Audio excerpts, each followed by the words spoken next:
Tan Tan and his friend Juan Cyr walked to the airport road the Khmer Rouge forced them to build. For Tan, the memories of those times are too much to bear.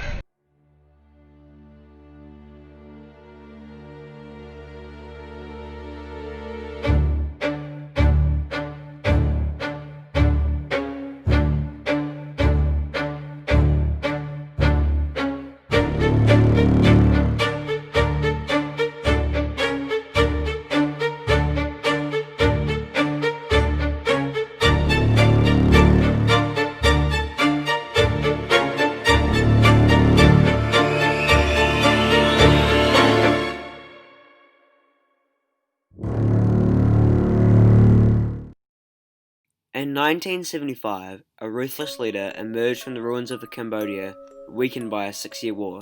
His name is Pol Pot, and he will go down in history as one of the worst murderers of the 20th century.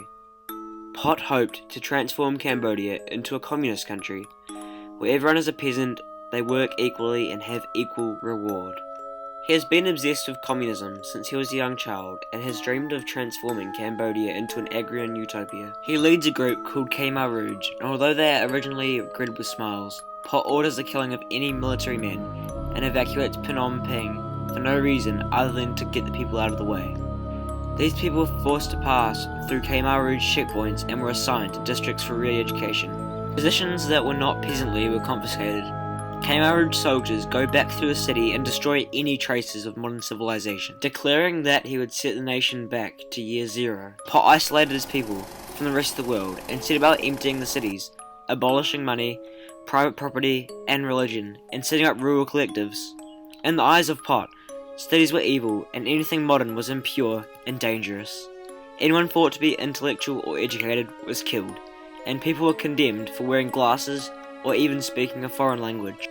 Pot also outlawed private property, jewelry, gambling, money, religion, and reading. Anyone who defied Pot was killed, and their bodies were dumped into mass graves, known as the killing fields. Private feelings or thoughts were evil, as the state chose couples to marry. Anyone thought of having feelings were beaten to death in front of the public. Entertainment was also outlawed.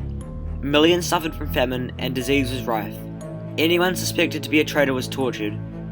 Families were also interrogated, and if a child was too young to be interrogated, it would simply be shot immediately. If anyone survived their torture, they were taken out to the killing fields and killed. Out of 14,000 people taken into interrogation, 7 survived. However, tensions were rising between Pol Pot and the Vietnamese. As the tensions rose in a truly bizarre move, Pot suspected his defensive forces of being traitors. After being interrogated, over 100,000 soldiers, along with their wives and children, were executed. After massacring his defense force, Cambodia was open to invasion. In 1979, Vietnamese troops stormed Cambodia and forced Pol Pot back into the jungle.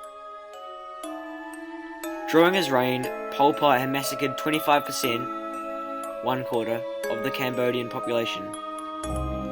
Pol Pot never faced justice for killing over 2 million people and died peacefully of natural causes in 1998.